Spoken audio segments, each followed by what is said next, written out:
do il benvenuto in questo spazio dedicato al sociale di Veneto in diretta. Oggi qui con noi Diego Ponzin, presidente di Fondazione Banca degli Occhi. Ben ritrovato. Grazie, grazie. Fondazione Banca degli Occhi, una realtà che opera da oltre 35 anni, che ha ricevuto anche una medaglia d'oro al merito per la sanità pubblica, una realtà importante nel territorio.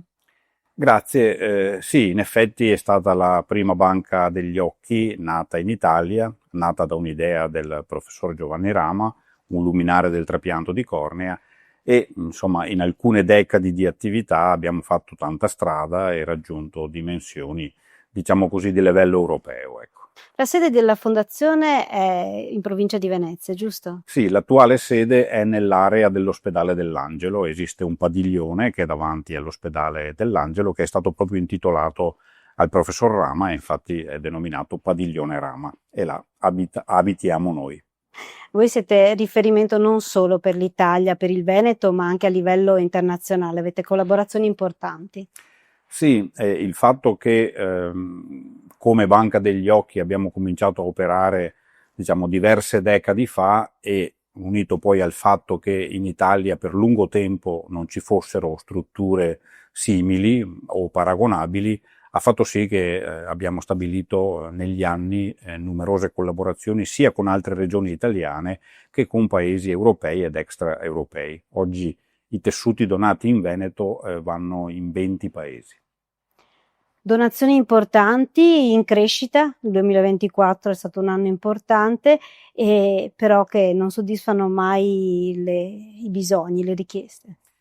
I bisogni sono ancora molto alti perché diciamo, la nostra attività di fatto si estende a livello nazionale e anche a livello europeo soprattutto, e quindi se in Veneto naturalmente siamo in grado di soddisfare tutte le richieste, a livello nazionale ed europeo ci sono ancora situazioni a macchia di leopardo, ci sono ancora programmi di donazione abbastanza arretrati in alcune zone e quindi dobbiamo supplire noi coi tessuti. Ci viene chiesto aiuto espressamente e quindi il bisogno è ancora molto forte.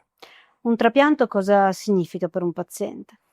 Ma il trapianto oggi significa, ha una serie diciamo di implicazioni molto diverse rispetto a quando ho cominciato io a fare questo lavoro, quindi qualche decade fa, perché è diventato diciamo una procedura molto selettiva e quindi di impatto molto più ridotto. Si pensi per esempio che quando ho cominciato a fare questo lavoro i trapianti venivano fatti in anestesia generale, oggi quasi tutti vengono fatti in anestesia locale, è sufficiente un day hospital, quindi di fatto non esiste un ricovero e l'impatto e quindi anche le conseguenze diciamo sul fisico, sull'occhio è molto ridotto.